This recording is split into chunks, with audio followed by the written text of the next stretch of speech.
Welcome to V's Knees. I'm V and these are my knees. Under the desk. Speaking of knees, we need to stop complaining about everything. Like first we want women in films. Now there's too many women in films. Then we want animated characters to be colored. Now we're taking white animated characters' positions. What is going on? I mean, we're talking about superheroes, an animated series. What does that really do for us? I mean, actually, it's time to make this about me. So follow me. I'll show you the places that will actually make a difference. I'm here as your shepherd to bring you to brighter pastures, to show you the way. When did men not want more women in films? I don't understand it. For the last 100 years, it's been nothing but dudes. We finally get some girls and now we're like, no, we want more men? This is crazy to me. It's honestly ridiculous. We get a beautiful woman playing the Little Mermaid and we're complaining? We're complaining that we took her from fake to real? I think Halle Bailey's amazing. Her eyes might be in different time zones, but I love a girl who can multitask. And has there ever been a lack of amazing movies with leading women? There's Salt, there's Kill Bill. So I'm just trying to figure out what the problem is here. I watched Mamma Mia and it had me running around trying to find out who my dad was. And I know my dad. But I guess growing up in New York was kind of misleading for me. The bodega down the street was owned by a Puerto Rican guy and his manager was a cat who was just about his bread. The local 7-Eleven was owned by an Indian lady who, if you were lighter, she charged you more. And if you were darker, she said you were stealing. All the tunnels in my backyard were owned by Jewish people. And we can't forget that every alt person's style is owned by a Jamaican guy. To be honest, everyone has a stereotype. Everyone might have a bad day. They might look a certain way, but I bet if you walk up to them, it wouldn't be a problem. Hey, how's it going today, guys? What are you freaky boys getting into? Yo, whose mans is this? Freaky boy? Why you built like a wet cardboard box? Well, I do like to stay hydrated. My mans is not getting it right now. Round here, G. Round here, B. In New York. In New York. In New York. In New York. We is free. With all that being said, we're gonna have some fun. There's gonna be some ha-has, some keys, and if you have a weak bladder, a little pee-pee. It's fine. Wear a diaper. So our first step on the Hogwarts Express, we're gonna talk about a place that we really need representation.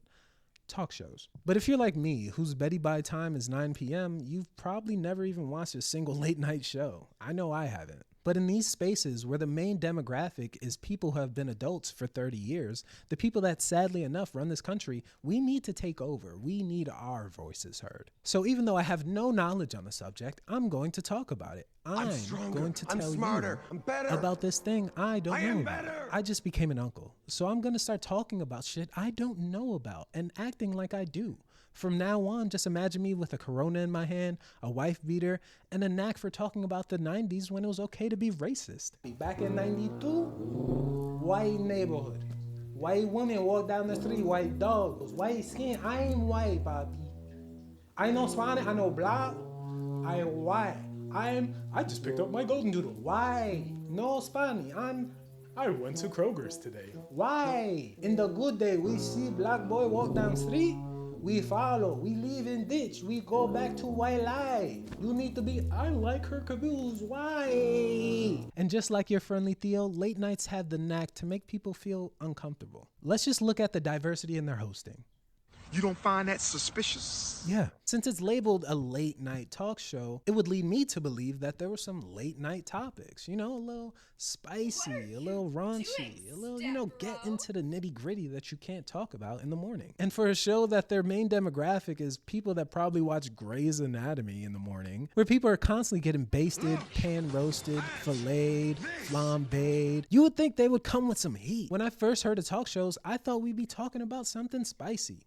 Putting things in, taking things out, wrapping it up, putting tape on it, dropping it off at your neighbor's house, telling them that you cheated, letting people know that you have a legitimate son, then raising it for 13 years just to find out that a stork actually dropped it off.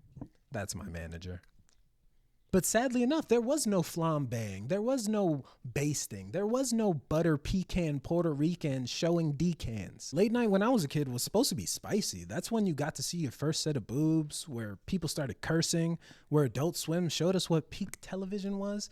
The good stuff. But in my 2 seconds of researching, I saw that it wasn't like that at all. It was actually kind of like this. So as you can see, we need some representation in this space. I don't want half-baked questions. I don't want you tiptoeing the lines. I want you running through the lines. I want you asking the best questions possible. I want somebody asking real questions. Who's your actual baby daddy? Are you infertile? Are you taking steroids? Why do you look like that? Hey. How's it going today, everybody? Having a wonderful guest on the show today who claims that she's never had any plastic surgery.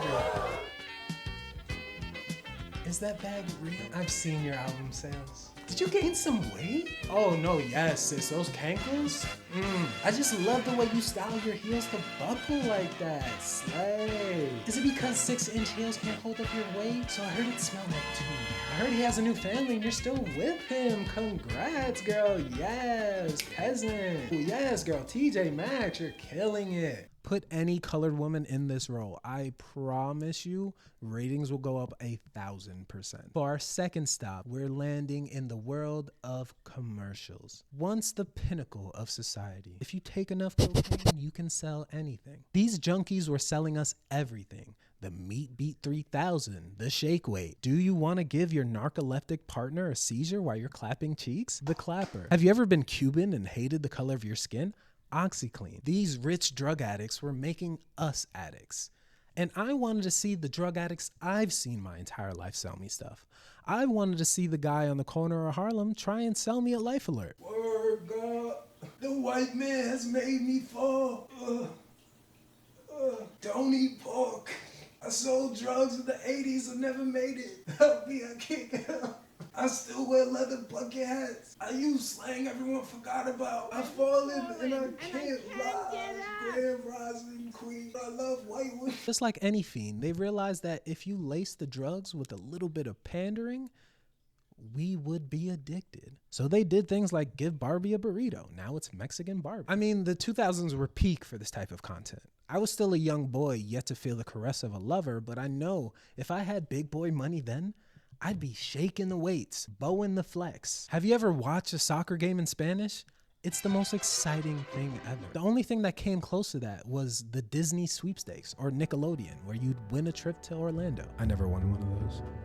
I never did. I have to be strong. You're a strong boy. You're a strong boy. It got lost in the mail. It got lost in the mail. It got lost in the mail.